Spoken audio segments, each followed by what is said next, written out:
હાલો મિત્રો, અમે બહુ ભૂખ્યા થઈ ગયા હતા એટલે અત્યારે જમવા બેસી ગયા. ગોમમાં લગન છે એટલે જમણવાર ચાલુ છે. આ બધા મિત્રો ખાય છે અને મારા ખાસ મિત્રો ત્રણ ભાઈબંધ તેમાં બધા જ ભાઈબંધ. ત્રણ ભાઈબંધ છે. એક તો ભાઈ શર્મા એટલે શર્મા. આ બધા ભાઈઓ કે હમણાં વિડીયો છે તો પેલો ભાઈ શર્મા છે. એક પેલા ભાઈ કેમેરામેન ને બધા એ અમારા ખાસ ભાઈબંધ છે. ગોપાલ ઠાકોર છે કેમેરામેન છે, પણ એ યાર શર્માય છે. અમારા પાસે એક ભાઈ છે એમને શરમ નહીં આવતી. એમને દરરોજનો ધંધો તો શરમ આવે છે. આ મંગા બાપા આયા.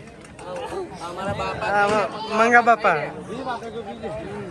અને અમારા માપે બાસુંદી ખાઈ ખાઈ ધરાઈ ગયા. પેલા આવીને ખાઈ લીધું બાસુંદી. આ દિયો ભાઈ આ બીજા મેલડી લાઈટ વાળા મેલડી લાઈટ વાળા. હેલો મિત્રો, આ ટિફિન લઈને પરત ભર્યા હતા, ભરી ગયા પણ નાહી